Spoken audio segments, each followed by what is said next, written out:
ہمارے چینل میں خوش آمدید۔ یہ فروری 1917 کا واقعہ ہے۔ میرے والدین پیٹ اور لینا مرفی کو اقتصادی مشکلات کا سامنا تھا۔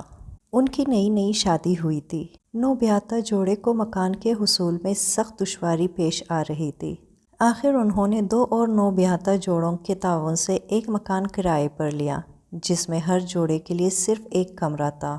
کئی ہفتوں کی تقدوں کے بعد سینٹا اینا کیلیفورنیا کے نواح میں ایک ایسا مکان تلاش کرنے میں کامیاب ہو گئے جس میں 7 کمرے تھے اور کرایہ بھی بہت کم تھا۔ یہ مکان سڑک کے اختتام پر کھیتوں کے بیچوں بیچ واقع تھا اور عقب میں خوش رنگ درختوں کے جھنڈ تھے۔ 3 منزلہ مکان سورج کی روشنی میں دور سے چمکتا دکھائی دیتا۔ تینوں جوڑے خوشی خوشی سے مکان میں منتقل ہوئے۔ پہلی منزل میں سامان رکھا۔ کلاڈ اور کیتھرائن نیلسن نے سامنے کے رخ والی خوابگاہ پسند کی۔ ڈگ اور نورا چپمین نے دوسری منزل پر ایک وسیع و عرض کمرے کو خوابگاہ بنایا اور میرے والدین کے حصے میں وسیع ہال کے سرے کا کمرہ آیا۔ مکان چونکہ بہت بڑا تھا، اس لیے تیسرے منزل کو بند رکھنے کا فیصلہ کیا گیا تاکہ گرمی سے بچا بھی رہے اور سامان بھی زیادہ بکھرنے نہ پائے۔ سامان کو ترتیب دینے اور مکان کی آرائش میں زیادہ وقت نہ لگا، کیونکہ مکان پہلے ہی سے خوب سجا ہوا تھا۔ گھر کی تزئین و آرائش، شاندار باغیچہ، سنگ مرمر کے چبوترے مالکوں کے تأمل کی شہادت دے رہے تھے۔ نوجوان جوڑے حیران تھے کہ مالکوں نے اس قدر شاندار مکان چھوڑنا کیسے گوارا کر لیا۔ امی کو پرانی چیزیں جمع کرنے کا جنون تھا اور اس مکان میں پرانی چیزوں کا خزانہ دیکھ کر ان کی خوشی کا کوئی انتہا نہ رہی۔ سامنے کی خوابگاہ میں شاندار ٹائلوں کی مخروطی انگیٹھی تھی۔ یہ کمرہ بیضوی تھا، چھت گنبد دار، جس کے وسط میں خوبصورت زنجیروں کے ساتھ مورتیاں لٹک رہی تھی۔ خوبصورت بالکنی نے مکان کا حسن دوبالا کر دیا تھا۔ انہیں اس مکان میں آئے چند دن گزرے تھے۔ کیتھرائن، نورا اور امی سیڑھیوں کے دروازے پر رنگ کر رہی تھی کہ انہوں نے بلک آتی ہوئی آہنی سیڑھیوں پر کسی کے دوڑنے کی آواز سنی۔ وہ تینوں یکلخت مڑیں۔ پوری سیڑھیاں ان کے سامنے تھی، تاہم پیروں کی چاپ کے باوجود سیڑھیوں پر کوئی نظر نہیں آ رہا تھا۔ اس رات جب انہوں نے اس کا ذکر مردوں سے کیا تو ان کے لبوں پر مسکراہٹ پھیل گئی اور معاملہ ختم ہو گیا۔ کئی روز بعد رات کو جب گھر کے لوگ گہری نیند سو رہے تھے، کیتھرائن کی خوفناک چیخ نے انہیں جگا دیا۔ وہ پکار رہی تھی، کوئی میرا گلا گھونٹنے کی کوشش کر رہا ہے، مجھے بچاؤ، میں اٹھ نہیں سکتی۔ سب اس کی خوابگاہ میں جا گھسے۔ وہ کسی نادیدہ طاقت سے الجھی ہوئی تھی اور وحشیانہ انداز میں ہاتھوں کو ہوا میں لہرا رہی تھی جیسے ہوا سے لڑ رہی ہو۔ اس کے خاوند کا چہرہ خوف سے زرد ہو گیا تھا۔ وہ کیتھرائن کو بستر سے اٹھانے کی ناکام کوشش کر رہا تھا کہ نادیدہ طاقت نے زور کے دھکے سے کیتھرائن کو فرش پر گرا دیا۔ اس کے ٹخنے پر موچ آ گئی اور سر دیوار سے جا ٹکرایا۔ کلاڈ اور کیتھرائن تو اسی دن مکان چھوڑ دینا چاہتے تھے، مگر انہیں دوسروں کے اصرار پر اپنا ارادہ بدلنا پڑا۔ کیتھرائن کے علاج کے لیے جس ڈاکٹر کو بلایا گیا وہ اس علاقے کا پرانا باشندہ تھا اور مکان کے مالکوں سے اچھی طرح واقف تھا۔ جب اس سے رات کے واقعے کا ذکر کیا گیا تو وہ بڑبڑایا، عجیب بات ہے، یہ مکان۔ پھر ایک دم خاموش ہو گیا اور اصرار کے باوجود مزید کچھ کہنے سے انکار کر دیا۔ چند دن بعد پھر سیڑھیوں پر کسی کے اوپر جانے کی چاپ سنائی دی، جو سیڑھیوں کے سرے پر چند لمحوں کے لیے رک گئی اور جب دوبارہ سنائی دی تو غسل خانے کا دروازہ زور سے بند ہوا اور پانی گرنے لگا۔ میرے ابا سیڑھیوں کی طرف لپکے اور غسل خانے میں جا پہنچے۔ وہاں کوئی نہ تھا، لیکن پانی پوری تیزی سے گر رہا تھا۔ ابا نے اسے بند کر دیا اور واپس آ گئے۔ تھوڑی دیر بعد دوبارہ کسی کے اوپر جانے کی آواز سنائی دی۔ ابا اس کے تعاقب میں دوڑے۔ سیڑھیوں کے اوپر جا کر آواز کچھ دیر کے لیے بند ہو گئی، پھر آہستہ آہستہ غسل خانے کی طرف بڑھی۔ پھر ان کو دروازے کھولنے اور بند ہونے کی آواز سنائی دی، لیکن دروازے میں قطعاً کوئی جنبش نہ ہوئی تھی۔ نہانے کے ٹب میں پانی گرنے کی آواز سنائی دے رہی تھی، حالانکہ پانی بالکل بند تھا۔ شام کو جب گھر کے لوگ کھانے کی میز پر جمع ہوئے تو سیڑھیوں سے کسی کے اترنے کی آواز سنائی دی۔ وہ سامنے ہال کی طرف دوڑے۔ 7 والے کمرے کا دروازہ کھلا اور کوئی باہر نکل گیا، حالانکہ کلاڈ نے اس دروازے میں تالا لگا رکھا تھا۔ کلاڈ کو شک ہوا کہ کوئی اوپر ہے۔ وہ اطمینان کرنے کے لیے سیڑھیاں چڑھنے لگا اور اچانک بھاری قدموں کی چاپ سنائی دیا۔ کوئی نیچے آ رہا تھا۔ وہ غیر محسوس طور پر کلاٹ کے پاس سے گزر گیا اور ٹھنڈے سانس کی ہوا کلاٹ سے ٹکرائی۔ اس کے بعد ساری سیڑھیوں پر ایسی بدبو پھیل گئی جس سے متلی آنے لگتی تھی۔ یہ سڑن کئی روز تک پھیلی رہی۔ وہ ان واقعات کے بعد مکان چھوڑ دیتے، لیکن کرایہ بہت کم تھا اور وہ اب تک اس خیال سے رکے ہوئے تھے کہ محض وہم ہے۔ لیکن اس روز انہوں نے فیصلہ کیا کہ اگر دوبارہ کوئی واقعہ رونما ہوا تو وہ مکان چھوڑ دیں گے۔ ایک رات جب وہ گہری نیند سو رہے تھے، چکڑے کی کڑکڑاہٹ سے جاگ اٹھے۔ گھوڑوں کے دوڑنے کی آواز صاف سنائی دے رہی تھی اور چکڑے کے پہیوں کی کڑکڑاہٹ سے مل کر عجیب ارتعاش آمیز شور پیدا ہو رہا تھا۔ یہ شور آہستہ آہستہ مکان کے عقب میں جا کر ختم ہو گیا۔ پھر سرگوشیوں کی آواز آنے لگی جو بتدریج بلند ہوتی گئی، لیکن کوئی لفظ سمجھ نہیں آیا۔ ایک نیا شور پیدا ہوا اور بھاری شہتیر چکڑے سے اتارے جانے لگے۔ جوں ہی سورج کی پہلی کرن نمودار ہوئی، چکڑا جیسے چل دیا اور پھر رفتہ رفتہ اس کی کڑکڑاہٹ فضا میں تحلیل ہو گئی۔ اس کے بعد ہفتے میں 2 بار ایسا ہونے لگا اور یہ معمول بن گیا۔ کئی ہفتے بعد اچانک ایک نئی افتاد پیش آئی۔ مکان کے عقب میں ایک پرانی زنگ آلود پنچکی عرصے سے مقفول پڑی تھی۔ ایک روز طلوع سحر سے پہلے پنچکی کی چوٹی پر شور پیدا ہوا، پھر کسی چیز کے گرنے کی آواز سنائی دی۔ دیکھنے والے کو کچھ نظر نہ آیا، لیکن کوئی چیز تھی جو پنچکی کے پتھروں سے رگڑ کھاتی ہوئی غڑاب کی آواز سے نیچے گر گئی تھی۔ ابا نے جب اس واقعے کا ذکر شہر میں کیا تو انہیں بتایا گیا کہ کئی سال پہلے ایک مزدور پنچکی سے گر کر مر گیا تھا۔ اس وقت تیز جکڑ چل رہا تھا۔ وقت گزرتا گیا، وہ مکان میں ہونے والے شور و شغب کے عادی ہوتے گئے۔ ایک صبح انہیں ایک نئے حادثے سے دوچار ہونا پڑا۔ ڈک تہہ خانے سے میوے کا مرتبان لینے گیا۔ اس نے ایک چھوٹے سے بکس پر کھڑے ہو کر اونچے طاق سے مرتبان لینے کے لیے ہاتھ بڑھایا ہی تھا کہ اچانک زمین حرکت کرتی ہوئی محسوس ہوئی۔ اس نے اسے معمولی زلزلہ قرار دیا، مگر زلزلے میں شدت پیدا ہوتی گئی اور وہ ایک دھچکے سے سر کے بل گر پڑا۔ جھٹکا رکا تو تاریک کمرے کے ایک کونے سے گہری آہ سنائی دی، جیسے کوئی دیو سانس لے رہا ہو۔ ڈک مرتبان اٹھا کر واپس ہوا۔ وہ دروازے کے قریب پہنچا ہی تھا کہ آہ اور شور دوبارہ سنائی دیا۔ وہ غصے اور اضطراب سے بلند ہوتا جا رہا تھا۔ دروازہ بند ہونے کے ساتھ شور بھی رک گیا۔ میرے ابا اور کلاٹ نے اسے ڈک کے اعصابی تشنج کا کرشمہ قرار دیا۔ وہ دونوں تہہ خانے میں اتر گئے اور شور دوبارہ بلند ہونے لگا۔ انہیں ڈک کی زبان پر یقین کرتے ہی بنی۔ سیڑھیاں چڑھتے ہوئے شور ان کا تعاقب کرتا رہا اور اس وقت تھما جب باورچی خانے کا دروازہ بند ہو گیا۔ امی نے مذاقاً کہا، تہہ خانے میں ایک عجیب الخلقت مخلوق ہے جس کا آدھا دڑ انسان کا اور آدھا بیل کا ہے، مگر اس پر کوئی نہ ہنسا بلکہ سب سنجیدہ ہو گئے۔ کلاٹ نے بازار سے مضبوط چٹخنی لا کر تہہ خانے کا دروازہ بالکل ہی بند کر دیا۔ ایک دن بعد دوپہر امی، کیتھرائن اور نورا تیسری منزل کو جانے والی سیڑھی پر چڑھی۔ ان کے سامنے کچھ فاصلے پر آگ کا الاؤ روشن تھا۔ تیسری منزل کی برساتی ایک خوبصورت منظر پیش کر رہی تھی۔ وہ دروازے کھلے چھوڑ کر اوپر چھت پر چلی گئی۔ چند لمحے بعد الاؤ سرد پڑ گیا اور دروازے جھٹکے کے ساتھ بند ہو گیا، جسے وہ اپنی کوشش کے باوجود کھول نہیں سکی۔ کئی گھنٹے بعد جب رات کے سائے گہرے ہونے لگے اور ان کے خاوند گھر لوٹے تو انہوں نے اپنی بیویوں کو باہر نکالا۔ دیکھ بھال کر معلوم ہوا کہ دروازہ کسی نے بند کیا تھا، چٹخنی لگی تھی اور اسے مزید احتیاط کے لیے دبا دیا گیا تھا۔ کچھ روز بعد امی کے دادا اور دادی مسٹر اینڈ مسز کلاؤس ملنے کے لیے آئے۔ دادی اماں ٹھگنے قد کی خاتون تھی، لیکن بلا کا مضبوط ارادہ رکھتی تھی۔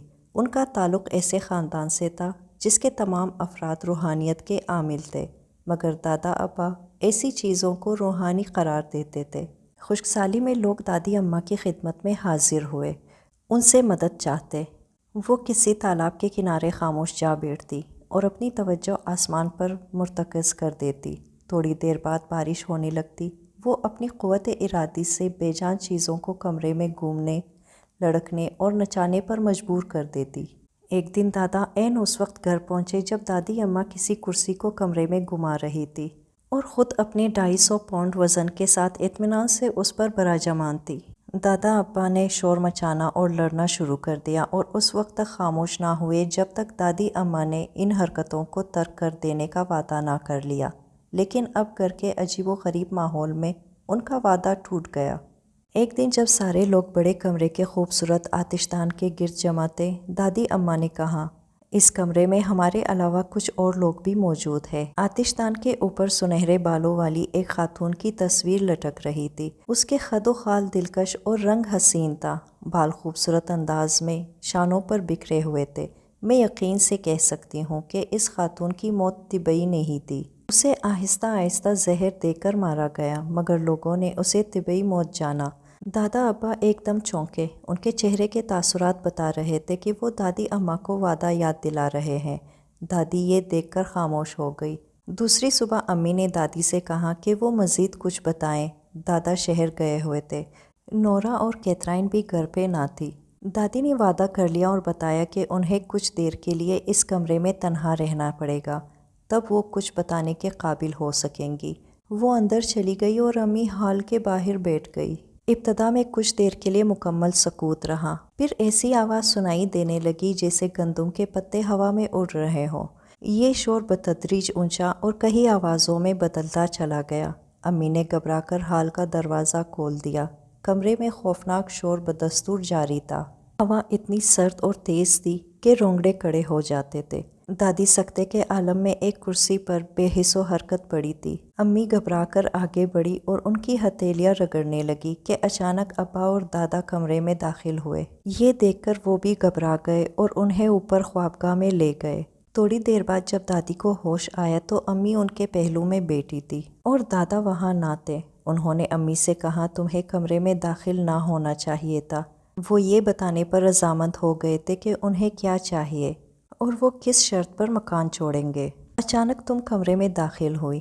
اسی مکان میں ایک زبردست عملیہ وقوع پذیر ہوا ہے۔ سنہری بالوں والی عورت کو مارا گیا ہے۔ اس گھر میں کوئی غیر انسانی اور بے رحم مخلوق ہے۔ میں ان چیزوں سے نہیں ڈرا کرتی، مگر آج میں بھی خوفزدہ ہوں۔ امی نے محسوس کیا کہ دادی اماں کا چہرہ غیر معمولی طور پر زرد ہے اور ان کی زبان بات کرتے ہوئے لڑکھڑاتی ہے۔ وہ اس سے پہلے کبھی اتنی خوفزدہ نہیں ہوئی تھی۔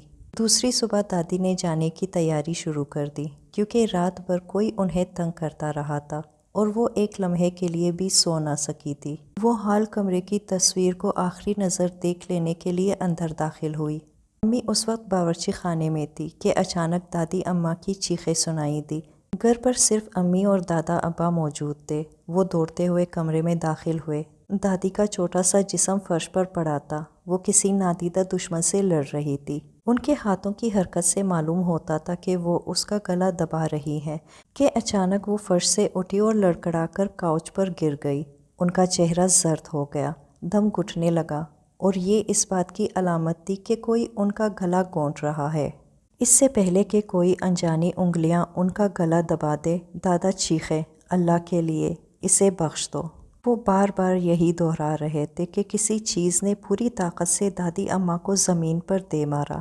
دادا تیزی سے آگے بڑھے اور بیوی کو بازوؤں میں اٹھا کر باہر بھاگے۔ ہم اب کبھی اس منحوس گھر میں نہ آئیں گے۔ اس سے پہلے کہ کوئی خطرناک حادثہ پیش آئے، تم اس مکان کو چھوڑ دو۔ امی جب دادی اماں کو الوداعی بوسہ دینے کے لیے جھکی تو انہوں نے سرگوشی کی۔ میں اسی سنہری بالوں والی خاتون سے مصروف گفتگو تھی کہ میں نے اس کے پیچھے ایک خوفناک مخلوق کو کھڑے ہوئے دیکھا۔ یہ قامت میں آدمی کے برابر ہے، مگر میں نے اس سے پہلے ایسی مخلوق کبھی نہیں دیکھی۔ اس کی نارنجی رنگ کے بال سخت کردرے اور کڑے ہیں اور ہاتھ اندر کی طرف مڑے ہوئے۔ یہ مخلوق خاتون کے گرد چکر کاٹتے ہوئے آئی اور میرے قریب کھڑی ہو گئی، کہنے لگی، میں تمہیں ختم کر دوں گا۔ میری گردن دیکھو، جہاں اس نے اپنے ناخن میرے گوشت میں گاڑ دیے۔ یہ زخم بہت گہرا ہے۔ وعدہ کرو کہ تم اس گھر کو چھوڑ دو گی، کیونکہ یہ مکان بہت جلد نذر آتش ہو جائے گا اور بنیادوں کے سوا اور کوئی چیز نہ بچے گی۔ دادی اماں کی گردن کا زخم زندگی بھر باقی رہا اور مخلوق سے مقابلے کے بعد ان کی آواز اس قدر بیٹھی تھی کہ وہ سرگوشیوں میں بات کرتی تھی۔ اس پراسرار مکان کی یہ داستان ایک رات اپنی انتہا تک پہنچ کر ختم ہو گئی۔ کیتھرائن اور کلاڈ اپنے کمرے میں تھے۔ کیتھرائن نے حسب معمول اپنے بال صاف کیے اور بستر پر لیٹ گئی۔ چند لمحے بعد ایک چونکا دینے والی چیخ کے ساتھ اس نے اپنے بستر کو نوچنا شروع کر دیا۔ ڈک اور ابا ان کے کمرے کی طرف دوڑے۔ کلاڈ اپنے جوتوں سے بری طرح بستر پیٹ رہا تھا۔ ابا نے کیتھرائن کے پاؤں پر پڑے ہوئے بستر کے کمبل کو پلٹ دیا۔ ایک بہت بڑی چمگادڑ کیتھرائن کے پاؤں سے چمٹی ہوئی تھی۔ ابا نے اسے چھڑانے کی کوشش کی مگر ناکام رہے۔ آخر ڈک کے جوتے کی ایک زبردست ٹوکر کے ساتھ چمگادڑ فرش پر آ رہی۔ فرش پر گرتے ہوئے وہ اڑی اور کمرے کے ایک شیشے کو توڑتی ہوئی باہر تاریکی میں گم ہو گئی۔ اگلی صبح انہوں نے یہ مکان چھوڑ دیا۔ وہ سب الگ الگ ہو گئے۔ مکان اسی طرح آراستہ تھا۔ ابا نے صرف گلاب کے چند گملے اور ایک کتاب وہاں سے اٹھائی، اور آج یہی دو چیزیں اس مکان کی یادگار ہے، کیونکہ ان کے چھوڑنے کے چند دن بعد مکان کو اچانک آگ لگ گئی اور بنیادوں کے سوا سب کچھ جل کر راکھ ہو گیا۔ دادی اماں کی موت کے بعد کئی سال تک کوئی واقعہ پیش نہ آیا۔ قریب قریب سب ہی یہ واقعہ بھول گئے، اور ہم اس پراسرار مکان کے متعلق کچھ بھی نہیں جانتے تھے کہ ایک دن جم چچا اچانک سیڑھیوں سے لڑک گئے۔ ان کا چہرہ سفید ہو گیا تھا اور وہ کانپ رہے تھے۔ اسٹور میں کوئی چیز ہے، اس کا بال نارنجی اور کڑے ہیں۔ اس نے مجھے دروازے سے جھانک کر دیکھا، پھر دروازہ بند کر لیا۔ اس پر یقین کرو نہ کرو، میں نے اپنی آنکھوں سے دیکھا ہے۔ وہ بڑبڑا رہے تھے، ان کے حواس بحال ہوئے اور ہم ان کا مذاق اڑانے لگے، مگر وہ نہایت سنجیدہ تھے۔ انہوں نے ہمیں اس مکان کی کہانی سنائی اور دادی اماں کی موت کا واقعہ بھی۔ اس کے بعد وہ اکثر گھر میں کسی پراسرار شے کی موجودگی کی شکایت کرتے، مگر ہم مذاق میں ٹال دیتے۔ آخر ایک دن جم چچا اپنی چارپائی پر مردہ پائے گئے۔ 1948 میں میرے والدین اسی مکان میں اٹھائے جہاں چچا جم کی موت واقع ہوئی تھی۔ یہ مکان دادی اماں نے بنوایا تھا۔ میرا بیٹا مائک ان کے ساتھ تھا۔ امی نے اپنے لیے دوسری منزل کے 3 کمروں میں سے درمیانہ کمرہ منتخب کیا اور ابا نے اس کے ساتھ کا کمرہ لے لیا۔ مائک امی کے ساتھ تھا۔ یہاں ان کی پہلی رات تھی۔ امی 3 بجے تک نہایت پرسکون نیند سوئی رہیں کہ کسی کے قدموں کی چاپ نے انہیں جگا دیا۔ کمرے میں کوئی چل پھر رہا تھا۔ سامنے ایک سایہ دکھائی دیا۔ انہوں نے آواز دی۔ خیال تھا کہ ابا اپنی کم خوابی کی شکایت کی وجہ سے سو نہیں سکے۔ سایہ تیزی سے بستر کی طرف پلٹا اور قریب پہنچ کر انہیں گھورنے لگا۔ ماں کا کہنا ہے کہ چہرہ قطعاً غیر انسانی تھا۔ اس نے اپنا بدحیت ہاتھ مائک کی طرف بڑھایا جو ابھی تک سو رہا تھا۔ امی نے خوفزدہ ہو کر بستر سے نکلنے کی کوشش کی، مگر اس نے انہیں واپس دھکیل دیا۔ امی نے اس کے چہرے پر ایک بھرپور نظر دوڑائی۔ گہرے زرد اور خوفناک دانت آگے کو نکلے ہوئے تھے اور آنکھیں گھنگروں میں چھپی تھی۔ مائک کو تاڑتے ہوئے اس نے دوبارہ بستر تک پہنچنے کی کوشش کی، لیکن امی اس کے راستے میں حائل ہو گئی۔ امی کو ایک طرف دھکیلتے ہوئے وہ مائک کی طرف لپکا جو اب جاگ چکا تھا، لیکن اس سے پہلے کہ وہ مائک تک پہنچے امی جھپٹی اور اس کے بالوں کو نوچ لیا۔ کھڑکی سے چند کر آنے والی چاندنی میں انہوں نے دیکھا کہ اس کے ہاتھ اندر کو مڑے ہوئے ہیں۔ وہ مائک تک پہنچ رہے تھے۔ مائک اٹھ کر بستر پر بیٹھ گیا اور چیخنے لگا۔ امی نے ایک ہاتھ سے اس پراسرار مخلوق کے مکروہ چہرے پر دھڑا دھڑ مکوں کی بارش کر دی اور بالوں سے کھینچتے ہوئے بستر سے دور لے گئی۔ وہ ابا کو آوازیں دے رہی تھی۔ اچانک امی کے سر پر ایک زبردست چوٹ پڑی۔ وہ لڑکھڑا گئی اور پراسرار مخلوق دوبارہ بستر کی طرف پلٹی۔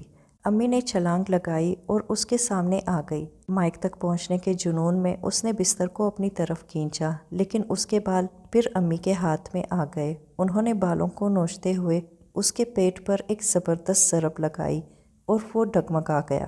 مائک بے تحاشا چلا رہا تھا، دادا دادا جلدی کرو۔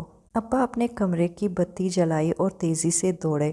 چند لمحے انہیں کچھ بھی دکھائی نہ دیا۔ وہ اسے بستر سے پرے ہٹتے ہوئے نہ دیکھ سکے اور پراسرار مخلوق برساتی کھلے دروازے کی طرف بڑھی۔ ابا کی موجودگی سے امی کا حوصلہ بلند ہو گیا تھا۔ وہ اس کے پیچھے دوڑی۔ وہ مخلوق اچانک پلٹی اور انتہائی غصے میں اس نے مائک کی طرف اشارہ کیا۔ امی نے گھبرا کر پیچھے دیکھا۔ مائک بخیریت تھا۔ جب انہوں نے دوبارہ برساتی کی طرف دیکھا تو وہ دور نکل گئی تھی۔ چاندنی میں امی نے دیکھا کہ اس نے ایک عجیب لباس پہنا ہوا تھا جو ہلکے رنگ کے تنگ سے چوغے پر مشتمل گھٹنوں اور کوہنیوں تک لمبا تھا۔ ننگے بازوؤں پر لمبے بال تھے۔ سر کے نارنجی بال سوئیوں کی طرح کڑے تھے اور ناک کے بال نتنیوں سے باہر نکل آئے تھے۔ ابا نے امی کے اشارے پر برساتی کی طرف دیکھا۔ صحن سے 20 فٹ کی بلندی پر اسی کمرے میں سوائے سونے کے کمرے کے کوئی دوسرا راستہ نہ تھا، لیکن انہیں کوئی چیز دکھائی نہ دی۔ تاہم ایک مدفن گوشت کی بو سارے کمرے میں پھیل چکی تھی۔ اس حادثے کے بعد ابا کے سوا کسی کو بھی اس کمرے میں سونے کی جرأت نہ ہوئی تھی۔ وہ اس پراسرار مخلوق کی واپسی کے منتظر تھے، لیکن وہ کبھی واپس نہ آئی۔ 1954 میں ہم نے یہ مکان بیچ دیا، لیکن آج تک میں اس واقعے پر حیران ہوں اور سوچتا ہوں کہ کیا انجانی قوتیں ایک جگہ سے دوسری جگہ جا سکتی ہے؟ کیا ان کی دشمنی نسل در نسل چلتی ہے؟ تو یہ تھی آج کی کہانی۔ امید کرتی ہوں پسند آیا ہوگا۔